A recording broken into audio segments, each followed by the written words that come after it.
دوستو جیسا کہ ہم نے ڈیزائن پروسیس کو ڈسکس کرتے ہوئے یہ بات دیکھی کہ پرابلم کو لوکیٹ کرنے کے بعد ڈیزائن پروسیس میں جو دوسرا اہم مرحلہ ہے وہ ہے ریسرچ کا. لہٰذا گرافک ڈیزائن کے اندر بھی ریسرچ بہت زیادہ اہمیت کی حامل ہے. یہ ریسرچ ہی ہے جس کی مدد سے آپ آگے چل کے اپنے ڈیزائن کو امپروو کرنے کے لیے اور اچھا بنانے کے لیے بیس پرووائڈ کرتے ہیں. اگر آپ کوئی بھی گرافک ڈیزائن آئٹم پروڈیوس کرنے جا رہے ہیں، مثال کے طور پہ کوئی پوسٹر یا کوئی میگزین ایڈ یا پوری ایڈورٹائزنگ کیمپین ہی کیوں نہ ہو، یہ ضروری ہے کہ پہلے آپ اس کے ٹارگٹ آڈینس کے بارے میں مکمل ریسرچ کر لیں. آپ اچھے طریقے سے یہ دیکھ لیں کہ وہ کون سے لوگ ہیں جن کے لیے آپ وہ میسج پروڈیوس کر رہے ہیں. ان لوگوں کا کس فائنینشیل کلاس سے، کس ایجوکیشنل کلاس سے اور کس سوشل کلاس سے تعلق ہے. اسی طرح سے ممکن ہوگا کہ آپ ان کے لیے صحیح میسج صحیح ویژول کے ساتھ کریٹ کر پائیں گے. اس کے علاوہ جو ایک اور اہم بات ریسرچ کے حوالے سے میں آپ سے کرنا چاہتا ہوں وہ یہ ہے کہ کوشش کریں آپ جس بھی بزنس کے حوالے سے کام کر رہے ہوں اس بزنس انڈسٹری کے اندر موجود اس اپنے کلائنٹ کے کمپیٹیٹرز کے اوپر بھی ریسرچ کریں. مثال کے طور پہ آپ جوتوں کے کسی برانڈ کے لیے پوسٹر ڈیزائن کر رہے ہیں تو کوشش کریں کہ اس جوتوں کے برانڈ کے جو کمپیٹیٹر برانڈز مارکیٹ میں موجود ہیں ان کے ڈیزائنز اور ان کی ڈیزائن پالیسی کے اوپر پہلے اچھی طرح سے ریسرچ کر لیں تاکہ آپ کو اس انڈسٹری کے حوالے سے اور اس کے اندر یوز ہونے والے ویژولز کے حوالے سے کچھ اہم انفارمیشن مل جائے. دوستوں on line freelance market places پہ ایز اے گرافک ڈیزائنر کام کرتے ہوئے آپ کو ایک بہت بڑی سہولت ملتی ہے، وہ یہ کہ ان ویب سائٹس کے اوپر ایک یہ پریکٹس موجود ہے کہ کلائنٹ جب اپنی کوئی اسائنمنٹ یا اپنی کوئی ڈیزائن جاب اپلوڈ کرتا ہے تو وہ اس کے ساتھ عام طور پہ ایک چھوٹی سی ڈیزائن بریف بھی اپلوڈ کرتا ہے. دوستو یہ ڈیزائن بریف وہ ڈاکومنٹ ہے جس کے اندر آپ کے کلائنٹ نے وہ تمام اہم ریکوائرمنٹس بیان کر دی ہوتی ہیں جو وہ آپ سے اس ڈیزائن کے حوالے سے چاہ رہا ہے.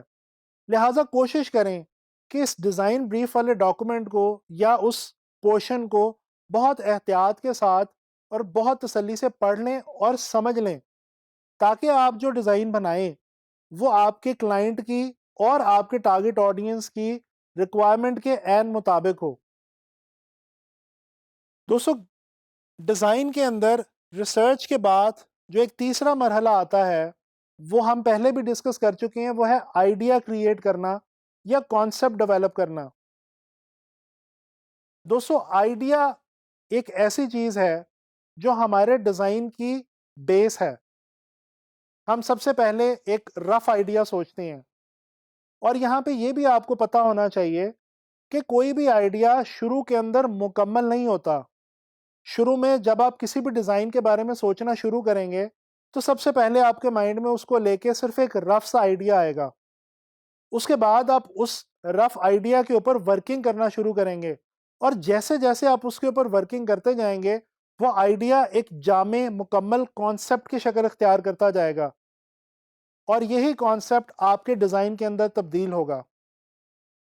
عام طور پہ ہم اپنے آئیڈیا کو پختہ کرنے کے لیے اور کانسیپٹ کی شکل دینے کے لیے اور پھر اس کو کانسیپٹ سے ڈیزائن کے اندر لے کے آنے کے لیے ڈرائنگ، گرافکس، اسکیچز، امیجز اور ٹیکسٹ کا سہارا لیتے ہیں.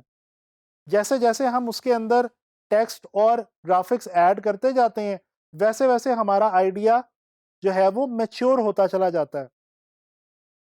دوستو آئیڈیا کی مثال ایک بیج کی سی ہے.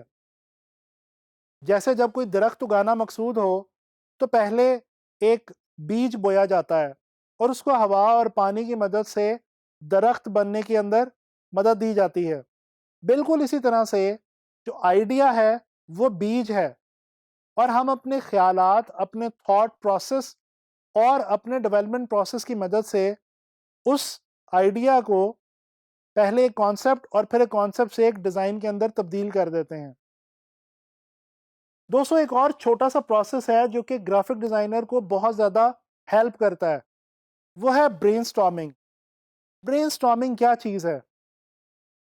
دوستوں جب کوئی ایک سے زیادہ لوگ کسی بھی آئیڈیا کو مل کے سوچتے ہیں، اس کے اوپر ڈسکشن کرتے ہیں، تو اس پروسیس کو کہا جاتا ہے برین سٹارمنگ۔ اور یقین مانیے، جب آپ کا ڈیزائن آئیڈیا بالکل کہیں پہ سٹک ہو جائے اور آپ کا ذہن بالکل پھنس جائے اور آپ کو سمجھ ہی نہ آ رہی ہو کہ کلائنٹ نے مجھے جو جاب دی ہے اس کے اوپر میں کس طرح سے آئیڈیا ڈیولپ کروں، کس طرح سے کانسیپٹ بناؤں، کیا ڈیزائن کروں، تو برین سٹارمنگ کرنے کی کوشش کریں، لوگوں سے اس کے اوپر بات کریں، کمیونیکیٹ کریں۔ اس طرح سے آپ کو بہت آسانی سے آپ کے مسئلے کا حل مل جائے گا۔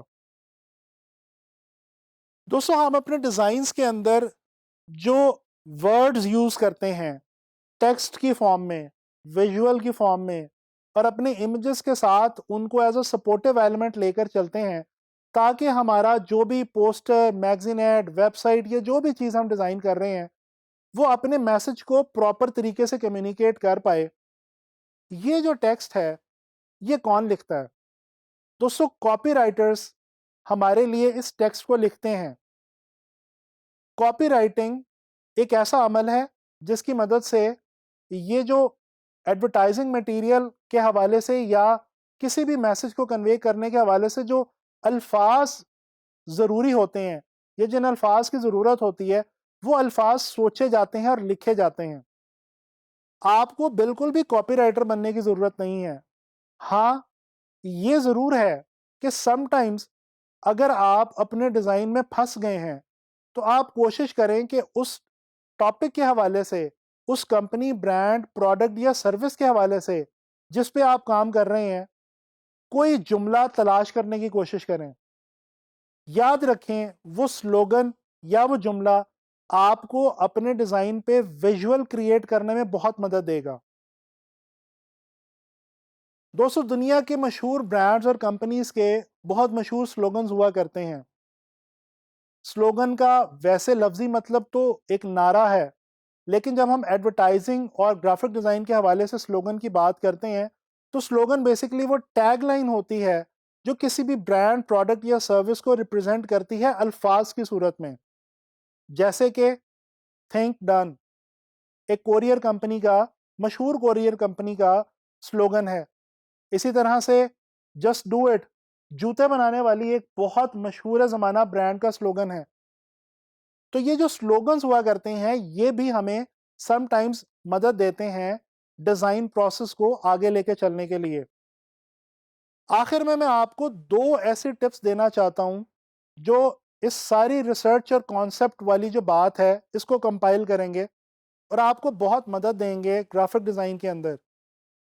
دوستو ایک تو یہ کہ جب آپ اپنے برانڈ، پروڈکٹ، سروس یا کلائنٹ کے حوالے سے ریسرچ کریں تو وہ ریسرچ بہت ہی دھیان کے ساتھ کریں۔ کوشش کریں کہ جتنی اہم معلومات آپ کو اپنے اس برانڈ، پروڈکٹ، سروس یا اس ٹاپک کے حوالے سے چاہیے ان کو اچھے طریقے سے سمجھ لیجئے اور نوٹ کر لیجئے۔ یہ آپ کو بہت ہیلپ کرے گا۔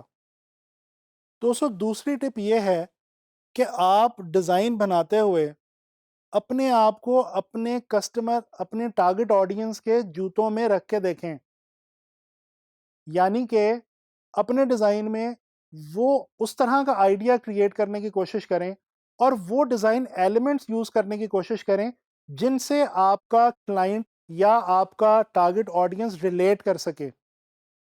آگے چل کے جب ہم ڈفرینٹ ٹاپکس پہ different items of advertising produce کریں گے اور پوسٹرز، میگزین ایڈز وغیرہ بنائیں گے تو ریسرچ اور کانسیپٹ ڈیولپمنٹ والا جو پروسیس ہے وہ آپ کو مزید پریکٹیکلی سمجھ میں آ جائے گا۔